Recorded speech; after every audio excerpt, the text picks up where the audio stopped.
Greetings. This is the weekly forecast commencing on Monday, February the 26th, 2024. This is going to be a very active week astrologically, with some real positive energies, along with some things we have to be cautious about. There's a number of void periods, and remember, when the moon is void, of course, it's changing signs, but it's no longer making aspects, so there's no energy.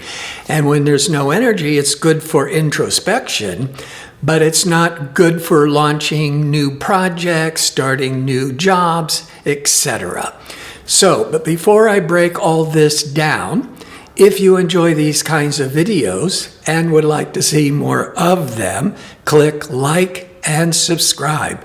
And don't forget to click on the notification bell so you can receive the latest postings.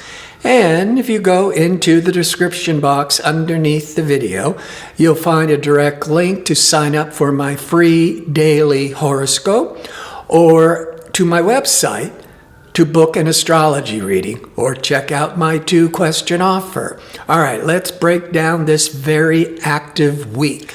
Okay, let's start with Monday, February the 26th. The moon is void, of course, in the sign of sensible, practical Virgo until 6:30 a.m. Pacific time, at which point the moon goes into charming, cooperative Libra, the sign of relationships, the sign that seeks harmony. Now, the moon, again, represents the general emotional tone and reactions of the public.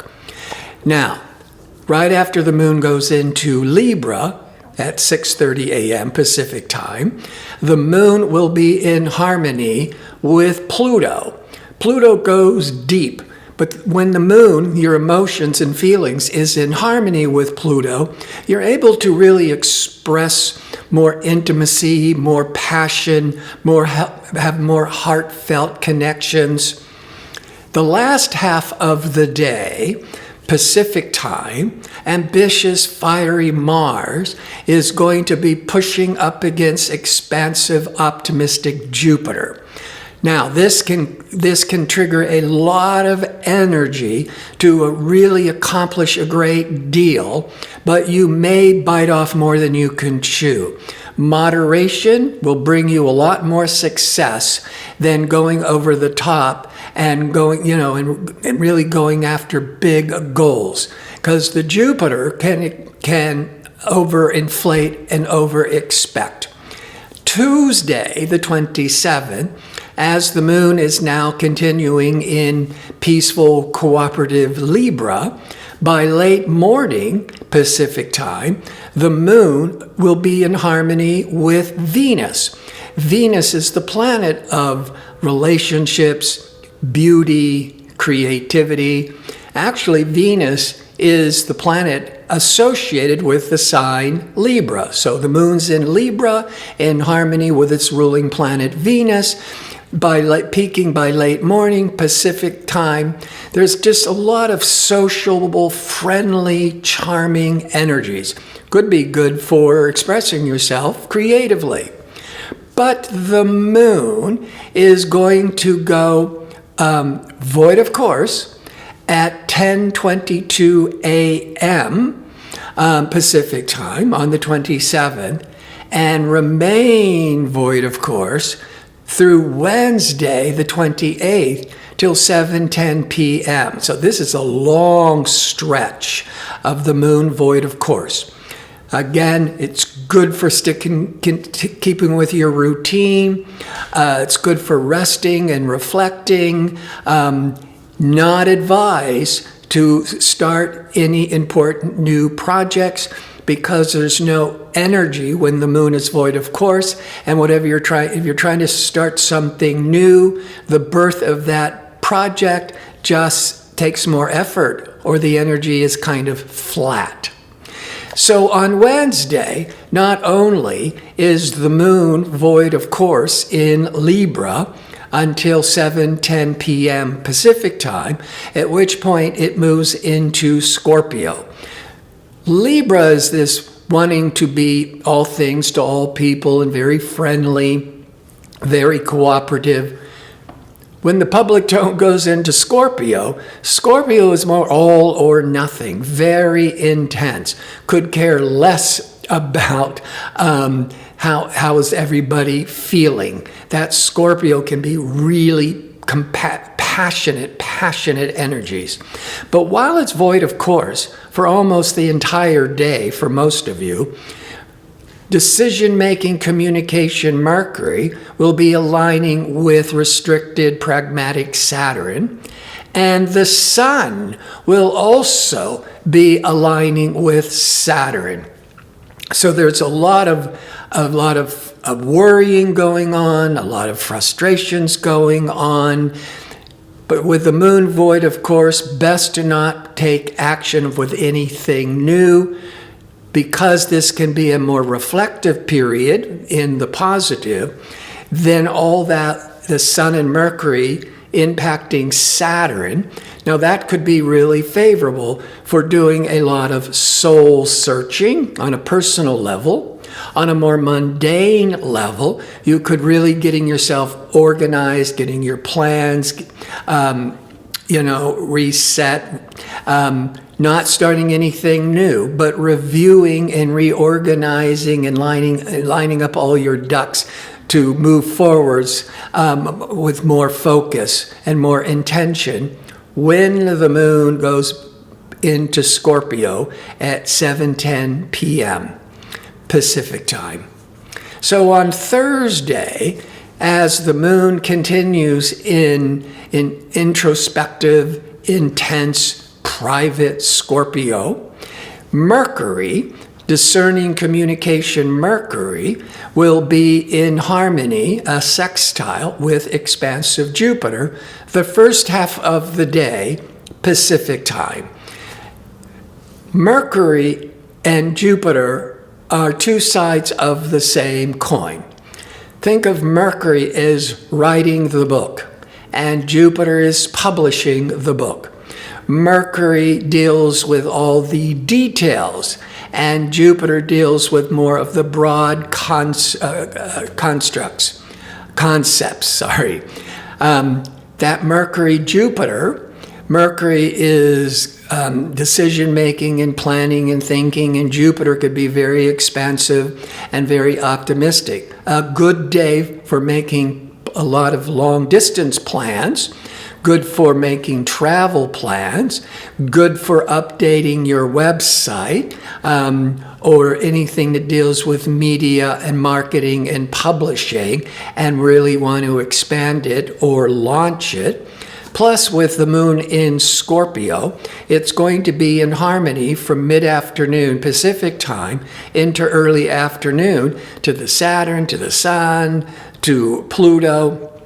So there's a lot of that this drive and passion where everything is staying really focused, feeling really grounded. And with that Mercury-Jupiter, at least the first half of the day, you're feeling really upbeat and optimistic and really wanting to go for it.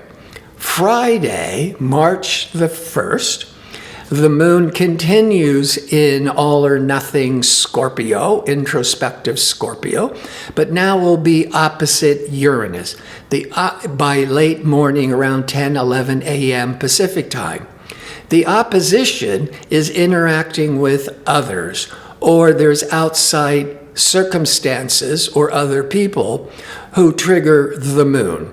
Now, that moon opposite Uranus through other people, other situations, can bring in a lot of upset on more the negative side, the more frustrating side, or could be bringing some unexpected excitements.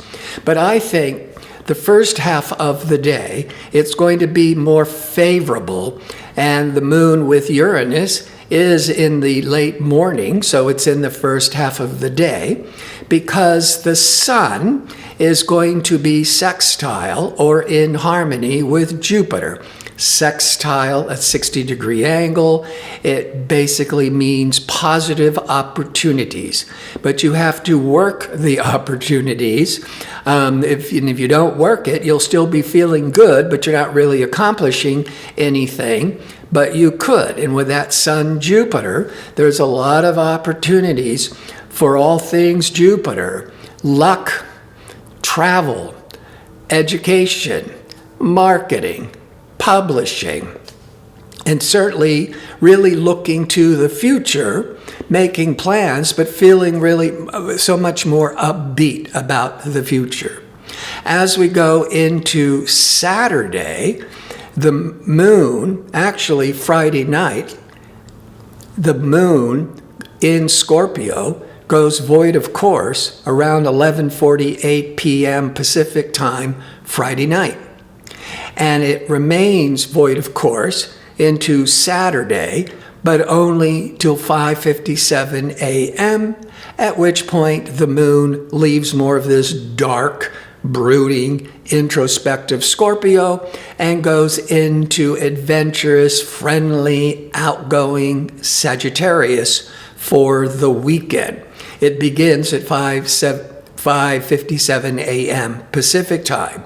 And shortly thereafter, maybe between 8 and 10 a.m. Pacific time, that fiery, adventurous moon in Sag will be in harmony with Pluto. And so there's this pulling in, that Pluto pulls us deep in, but to really express ourselves with the Sag, more optimistic, looking through the glass that's half full, not half empty. But with the Pluto, really wanting to go deep and really express your feelings in a really upbeat, optimistic way. Great for, socializing with friends and family and feeling more intimate and more connection on a Saturday going into Saturday evening. Sunday, March the 3rd, the moon continues in this friendly, adventurous Sagittarius, but at mid-afternoon it's going to square or be in a hard angle to rational Mercury. Now, the moon is more subjective, where the Mercury is more objective. The moon is emotional, the Mercury is rational. And when these two energies collide with this square aspect, that when you're trying to have a conversation, one party is going to be more rational and the other one's going to be more irrational. Now, this is only going to be lasting for an hour to 2 hours, mid-afternoon Pacific time. It is not a good period for having any kind of meetings, discussions, whether it's personal, whether it's professional. But also through the entire day, pleasure-seeking, relational, creative Venus will be triggering Uranus. Uranus is innovative, thinking out of the box. Now, if we look at this creatively, Venus is the planet of love, beauty, and creativity. If we use the Venus energy creatively, and it's being impacted by Uranus, that for artists, you might be coming up with new, fresh ideas, thinking out of the box, coming up with a new approach. Or if you're not an artist, you might all be really interested in art that's very eclectic art, maybe even digital art, something non-traditional art. When it comes to love, with Venus and Uranus, there could be a sudden infatuation. But with Venus-Uranus, it could be great for a party, great, very friendly and outgoing, but here today and gone tomorrow. It doesn't usually want to bring in something long-term, just something more exciting and stimulating. But this could be much more favorable for hanging out with friends, being involved with some kind of networking group activity with a bunch of friendly people. That's because Uranus rules friendships, Uranus rules group activities, Uranus rules also originality, So whether this is with the arts or with new friends, so an infatuation might not go far, but you could meet a new friend that is very unusual and very stimulating, and that could last a lot longer. I want to thank you for watching. If you like information on how to book an astrology reading or check out my 2-question offer, visit my website at gardino.go. That's .co. Until next week, be safe and well.